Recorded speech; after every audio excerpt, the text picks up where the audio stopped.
Se sua casa parece antiga devido ao gotejamento nas paredes, hoje explico como removê-lo. Vamos começar. Primeiro, é preciso saber que existem diferentes tipos de gotejamento. Para removê-lo, é necessário identificar qual tipo temos. O primeiro caso é o gotele al temple, um gotejamento mais fácil de remover por ser de qualidade inferior. O segundo que poderíamos ter seria o de tinta plástica. Este vai nos custar um pouco mais para remover, mas tudo bem, podemos fazer isso igualmente. Você pode estar se perguntando como saber qual temos em casa. Existem várias opções para descobrir. A primeira seria pegar um pano úmido e passá-lo na parede onde temos o gotele. Neste caso, se passarmos o pano e ele sair esbranquiçado com uma cor assim branca, seria gotele al templo. No caso de o pano sair totalmente limpo e não se ver nada, seria gotele de tinta plástica. Então a cor do pano vai determinar se é um tipo ou outro. Se ainda assim não tivermos 100% de certeza, vamos testar outra coisinha. Pegaremos um copo de vidro transparente e vamos colocar água nele. Pegaremos uma espátula e removeremos alguns pedaços deste gotele que temos na parede. E quando estiver em contato com a água, pode agir de duas maneiras.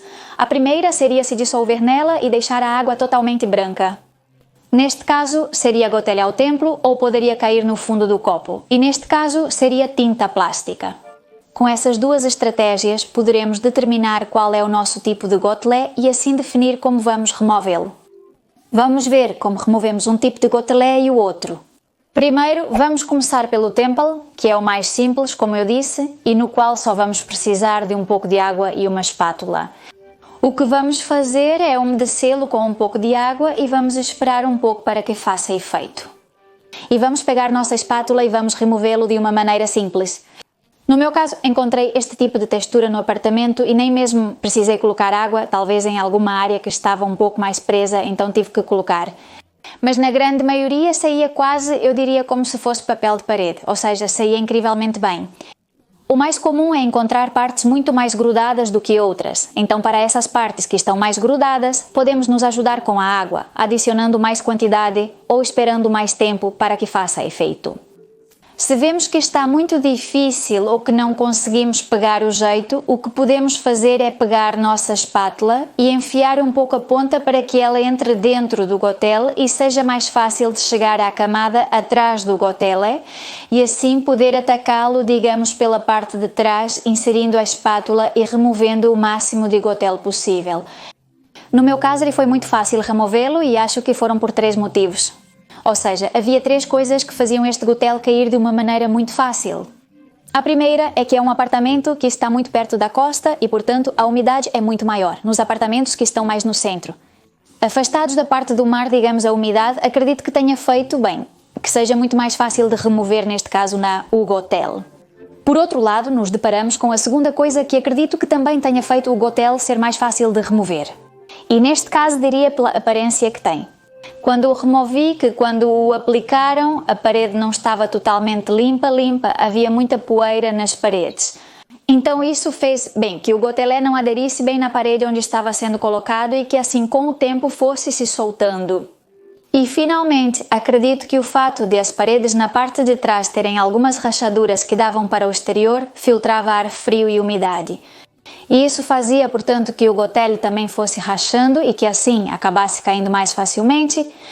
Mas enfim, a questão é que, seja pelos motivos que forem, conseguimos remover todo o gotele de uma maneira muito simples. Uma vez retirado, consertamos os pequenos defeitos que ficaram na parede, cobrimos essas rachaduras que fizeram com que o gotele, portanto, se soltasse.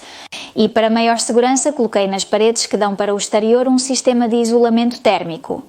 Que mais adiante, em um vídeo, falarei especificamente sobre este sistema de isolamento, explicando as vantagens que ele tem. Pois, em vez de colocar gesso nas paredes, por exemplo, vamos para o mais complicado, que é o de pintura plástica. E talvez isso soe familiar, porque na decoração da sua casa, encontramos isso no quarto da minha mãe, não apenas no quarto encontramos. Este gotele, foi longa a sua trajetória? Encontramos isso no quarto da minha mãe, no apartamento dos meus pais e na escada da minha casa. Então, temos tinta plástica para dar e vender? Este hotel é muito mais trabalhoso porque não podemos removê-lo com uma simples espátula, mas temos que cobri-lo. E para conseguir cobri-lo antes, temos que seguir uma série de passos que serão muito importantes para que seja mais fácil de cobrir. Primeiro, vamos lixar o gotel e vamos remover a parte mais grossa para que não seja necessário fazer tão espesso. Com a pasta que vamos colocar depois, seja argamassa, seja massa corrida. O fato de escolher um produto fácil de manusear é muito importante, pois, bem, explicarei mais adiante. Mas fez diferença entre remover o gotel no quarto da minha mãe e removê-lo no apartamento dos meus pais? Parece que tenho muita família, não é? Uma vez que o lixamos, vamos proceder à limpeza. É crucial que a parede esteja bem limpa para evitar problemas na aplicação da massa e garantir que ela não se solte devido à sujeira na superfície. Uma vez bem limpas, vamos prosseguir com o nosso argamassa ou massa. Vamos cobrir todo ali o nosso gotelê. Aguardaremos até a secagem completa. No inverno, esperaremos mais do que no verão, porque o tempo está melhor e secará mais rápido, e uma vez que tenha secado completamente, daremos a segunda demão se houver alguma imperfeição. Se uma demão bastar, podemos deixá-la assim, mas provavelmente serão necessárias duas. E após terminar esta segunda demão, passaríamos a dar uma pequena lixada em toda a parede e a limpá-la antes de pintar. É muito importante usar uma lixa que não seja muito grossa, de um grão mais fino, porque se usarmos um grão grosso, é possível que a parede não fique perfeitamente lisa, com alguns riscos. Se queremos encontrar onde estão os pequenos defeitos na nossa parede ou onde precisamos lixar. Mais ou menos, pois podemos colocar uma lanterna de forma transversal e assim ela nos mostrará todos os defeitos. Não se deprimam, porque provavelmente a parede parecerá terrível e é muito difícil deixar uma parede totalmente lisa e perfeita. Nem mesmo os profissionais mais experientes deixam as paredes incrivelmente perfeitas. A única coisa que deixaria perfeitamente perfeito seria colocar drywall, mas em qualquer parede da sua casa. Colocando a lanterna transversalmente, todos os defeitos serão visíveis. Então não se preocupem, porque de frente e com uma luz normal vocês mal vão perceber isso. Eu usaria mais essa lanterna para ver se há alguma área que possa ter passado despercebida e que precisa de um pouco mais de trabalho. Não, talvez lixar um pouco mais ou aprimorar o trabalho. Em princípio, com isso poderia parecer que tudo sai perfeito e que tudo fica ótimo. E a triste realidade é que muitas vezes nos deparamos com complicações, no caso do apartamento dos meus pais. Descobrimos que havia várias camadas de gotelé, sendo a última camada super grossa. Eles usaram a última camada para cobrir a anterior, que talvez não tenha ficado perfeita, e disseram: vamos colocar mais gotelé, um gotelé mais grosso, que seja visível, que cante, que você veja de longe e claro. Então, cobrir um gotelé grosso apresenta vários problemas, principalmente a necessidade de aplicar mais de 2 demãos para cobrir toda a espessura do revestimento. O segundo problema que encontramos foi o material. Como eu disse, usamos um material que era pouco flexível, deslizava muito pouco e era bastante difícil de aplicar. Então isso atrasou muito o trabalho, passamos muitas horas e depois tivemos que lixar muito para que as paredes ficassem boas. Nem vamos falar do esforço físico que tínhamos que fazer para poder deslizar a espátula e que fôssemos trabalhando nisso. A princípio pensávamos que estava tudo bem, mas conforme fomos avançando na reforma, percebemos que o produto, bem, não nos convencia totalmente. Neste caso. Por outro lado, no quarto da minha mãe, não sei se me expliquei, mas o apartamento dos meus pais é a reforma que fizemos lá, no apartamento que eles têm na costa, e o quarto da minha mãe. Neste caso é dos meus pais também e é onde eles moram em sua casa. Digamos, a questão é que neste quarto, quando estava prestes a colocar o gotel, descobri que debaixo daquela parede havia muita umidade, mas não muitíssima, e que por cima era a umidade. Por capilaridade, que é uma das mais difíceis de trabalhar neste caso, conversei com um técnico da Vesier e me disseram que o melhor era colocar um argamassa impermeabilizante para assim evitar que a umidade subisse.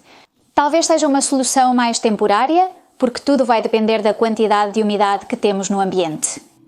A questão e a moral da história é que antes de cobrir o gotel, precisamos analisar como está a parede. Se precisa cobrir alguma rachadura, se precisa consertar alguma imperfeição, se tem umidade ou se precisamos lixar um pouco mais o gotel para reduzi-lo. Uma vez analisada a situação, então poderíamos proceder para cobrir nosso gotel. No entanto, tenho que comentar que sempre usei um produto de preparação, ou seja, comprei o argamassa separadamente, adicionei a água, fiz a mistura e apliquei na parede. E acho que teria sido muito mais rápido e teria ganho tempo se tivesse comprado pronto para uso. Eles vendem potes grandes com a mistura já preparada. Na verdade, eles não só cobrem o gotejamento, mas também existem alternativas para cobrir rachaduras e tapar buracos. Encontramos muitos produtos prontos para o gotejamento. Acho que nos convém bastante, pois além de economizar tempo, como eu disse, temos a grande vantagem de que já vem preparado. E não precisamos começar a medir a quantidade de água, a quantidade de produto, porque a mistura tem que ser uma mistura específica e precisamos adicionar uma quantidade específica. Então, se já vem pronto para uso, não só vamos demorar menos para preparar a mistura, como também é menos dor de cabeça na hora de prepará-la. Qual seria a desvantagem do produto pronto para uso? Primeiro, que é bastante mais caro, e segundo, que apesar de tamparmos e fecharmos muito bem, também não é conveniente deixar muitas semanas entre a primeira e a segunda aplicação ou entre a segunda e a terceira aplicação. Então, o produto poderia passar do ponto e ficar ruim, por assim dizer. Isso ocorre frequentemente, como no caso do microcimento. Após abrir a embalagem, é necessário aplicar o produto, e senão poderia acabar secando um pouco e não teria a mesma eficácia que no início. O terceiro lugar onde eu citei que havia gotejamento de tinta plástica é aqui na minha residência. E como eu não tive tempo para cobri-lo, bem, eu ainda não tive tempo, digamos, o gotejamento ainda está lá, então o que eu fiz foi com algumas peças 3D que sobraram da montagem da casa da minha avó. Eu as peguei e as colei diretamente em cima do gotejamento, para ver que resultado dava e para ver se poderia resistir ao longo do tempo. E a verdade é que me deu um resultado muito bom. Eu acredito que tem um ano e meio aproximadamente e ainda continua resistindo, lá está, aguenta bem. A questão é que essas placas 3D têm um brilho assim de plástico barato e eu não gostava disso. Então o que eu fiz foi pintá-las e inicialmente, bem, não sei se podia ou não, mas eu as pintei e me deu um resultado muito bom. Nos vídeos que eu vi, nunca haviam pintado. E sinceramente, tira aquele brilho branco que eu pessoalmente não gosto e a pintura adere muito bem a este tipo de material. No entanto, tenho que dizer que para mim foi muito fácil colocá-lo porque era uma parede pequena. Mas sim, eu me deparei. Que muitos seguidores comentaram que em paredes grandes é bastante complicado colocar este tipo de placas. Então vocês precisam levar isso em consideração na hora de comprá-lo. Se a parede for muito grande, vocês podem ter problemas para encaixá-las. Não existem apenas este tipo de placas 3D, mas também existem algumas de madeira, friso ou outros tipos de materiais que poderiam ajudar a cobrir nosso gotel sem a necessidade de removê-lo. Da mesma forma, nós, em casa, temos a intenção de removê-lo. Então, em breve, falarei também sobre a experiência que tivermos aqui na remoção em casa. Essas seriam as dicas para acabar com o gotel em casa. Espero que tenham sido úteis. Se gostou do vídeo, deixe seu like. Nos vemos em breve nos próximos vídeos. Até logo!